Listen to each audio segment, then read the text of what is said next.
Have you ever wondered how we went from computers that took up entire buildings to ones that fit in our pockets?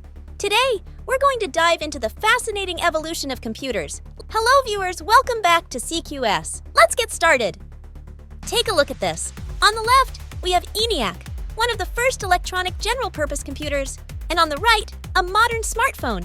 Can you believe that less than a century ago, computers were so huge they required entire rooms to operate? The ENIAC, or Electronic Numerical Integrator and Computer, was built in the 1940s.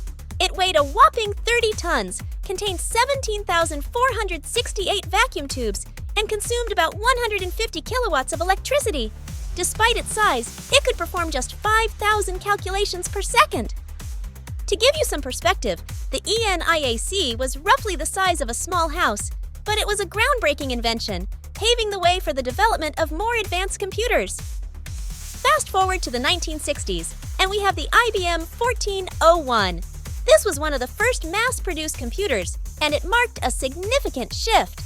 The IBM 1401 was much smaller than ENIAC and more accessible to businesses. It used transistors instead of vacuum tubes, which made it more reliable and efficient. The IBM 1401 could process about 193,000 instructions per second, a massive improvement over ENIAC. It could fit into a large room and was used primarily for business applications, including accounting and payroll. The 1970s brought another revolutionary change with the introduction of the personal computer. The Altair 8800, released in 1975, is often credited as the first commercially successful personal computer. It sparked the imagination of enthusiasts and hobbyists.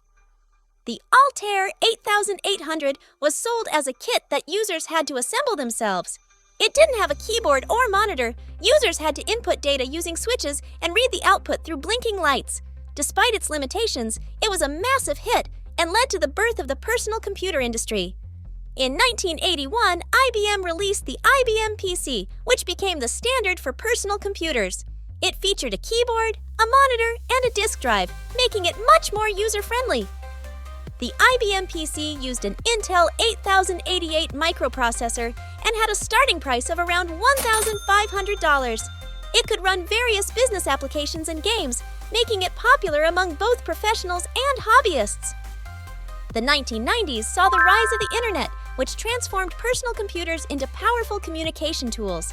The World Wide Web became accessible to the public, and computers became essential for both work and play. Computers became more affordable and powerful. Innovations like the Pentium processor and graphical user interfaces made PCs faster and easier to use. By the end of the decade, most homes had a personal computer connected to the Internet. In the 2000s, laptops became mainstream, offering portability and power. But the biggest leap came with the introduction of smartphones. The iPhone, released in 2007, revolutionized the way we think about computing. The iPhone packed more computing power than the Apollo 11 spacecraft in a device that fits in your pocket. It combined a phone, a music player, and an internet communicator into one sleek device. Today, smartphones are incredibly powerful. The latest models, like the iPhones and Samsung Galaxy, Google Pixel, etc., can perform billions of calculations per second. They have high-resolution cameras, advanced sensors, and access to the internet at all times. But it's not just about hardware. Cloud computing has revolutionized how we store and process data. Did you know that data centers, which used to occupy entire buildings, can now fit on chips smaller than your palm? This advancement has enabled us to store massive amounts of data in the cloud, accessible from anywhere in the world. As we look to the future, the possibilities are endless. Quantum computing promises to solve problems that are currently impossible for classical computers. Artificial intelligence is becoming more sophisticated, powering everything from self-driving cars to advanced medical diagnostics. We're on the brink of another computing revolution, and it's exciting to imagine what the next few decades will bring. It's truly incredible to see how far we've come in such a short time. From room-sized giants to pocket-sized powerhouses, the evolution of computers is a testament to human ingenuity and innovation. Thank you for joining us on this fascinating journey through the history of computing. If you enjoyed this video, then subscribe and watch more of our future appealing videos.